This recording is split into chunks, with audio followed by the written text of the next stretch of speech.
Right. So recently, the PFA teams of the year for the Premier League and WSL was done.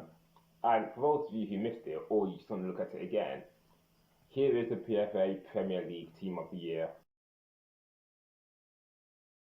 and here is the PFL WSL, PFL PFA WSL team of the year. Now, I can't be the only one who's realised this, but the, the Premier League PFA Team of the Year seems to have more of a variety than the WSL PFA Team of the Year. Like, if you look at the men's Premier League Team of the Year, you realise that yes, of course, it's mostly Liverpool and Arsenal players, but there there are a couple of players from Nottingham Forest, and there's one player from Bournemouth and another player from Newcastle United. But we don't seem to have that variety in the women's game. Because if you look at the WSL team of the year, it's just players from Manchester United, Chelsea, Arsenal, and Manchester City. Like no players from other clubs, and for me, that's a problem in the women's game. That's just the same few clubs dominating every year.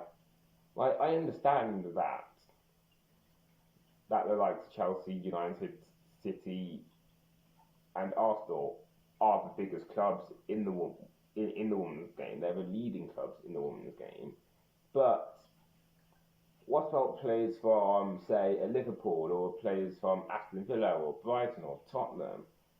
Like, didn't they get a shout at least? Like, for me, and this is the problem with women's football.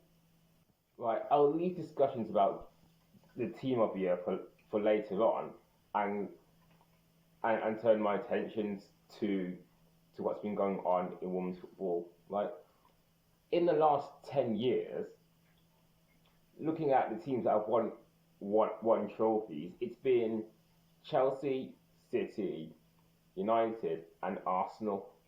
That's it. Like, I remember a time where the likes of Everton and Birmingham City picked up silverware as well. But since the WSL, it's just been the same four clubs winning. I mean, I do say since WSL it's been just the same four clubs winning, although Liverpool did win back-to-back titles in 2013 and 2014, which was something I like to see in WSL different competition.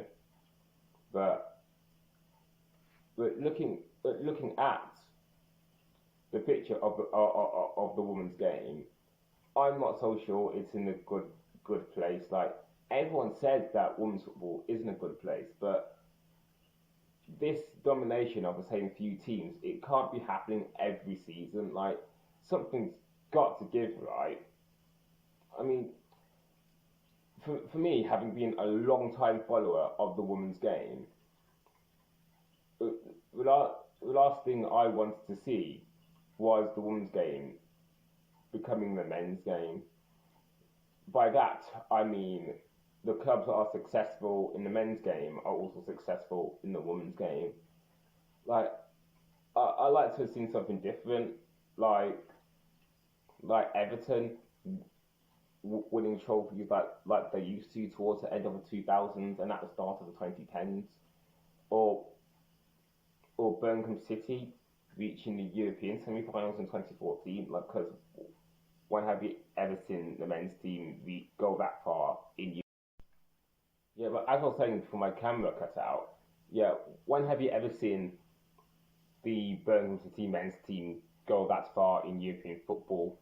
I mean, the last time they were in European football was the 2011-12 season, and they were in the second tier. But I've digressed a bit now, so I'll go back to the team of the year. Looking at the team of the year, what could be done to elevate the other 8 teams in the WSL? Because we know that Chelsea, United, Arsenal, and City are the leading clubs in the WSL, but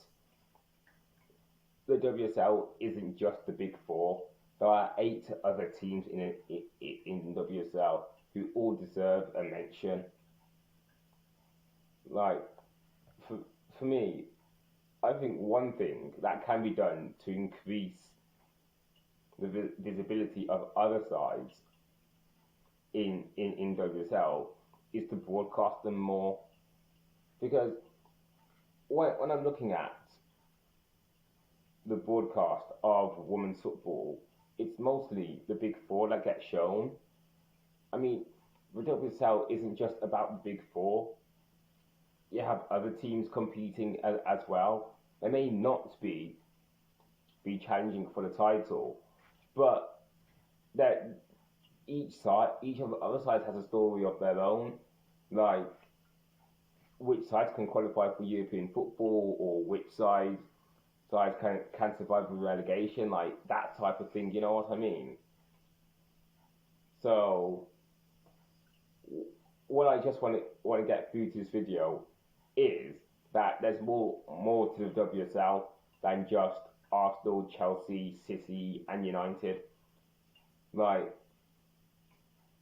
there are other sides in the league too, so show them more, and maybe one day we'll see players from a Brighton or a Tottenham or a Liverpool or a West Ham in the PFA Women's Team of the Year as well. What do you think? Before I end this video, I was looking at the all-time list of the Women's Player of the Year, and I found that Rachel Daly is the only recipient of the Women's Player of the Year to not come from one of the big clubs, and she was at Aston Villa at the time she won the award, and that for me just goes to show what's going on at women's football. There is very little interest in the clubs below the big clubs. Like, there only ever seems to be interest around the same few clubs every season. And what can be done to change that? Like, what could be done to put more of a spotlight on teams such as Liverpool, Aston Villa, Leicester, Brighton, and West Ham? Like, what could be done? You tell me. Okay, one more thing. I did mention about the domination of the big clubs in the PFA Women's Team of the Year, but if there has been a time where we've seen a player that doesn't come from one of the big clubs who has been in the Team of the Year, then please show me, because variety is one thing I'd like to see in a Team of the Year. And when I mean variety, I mean players from the clubs that don't play for the big clubs, like players from the clubs I've mentioned, your Brightons, your West Hams, your Leicesters, your Tottenhams, your Liverpools, your Villas. Like, please show me, because what we need in women's football is more of a variety around the teams that are shown, not just from the big clubs, but from the smaller clubs also. So let me know what you think on that.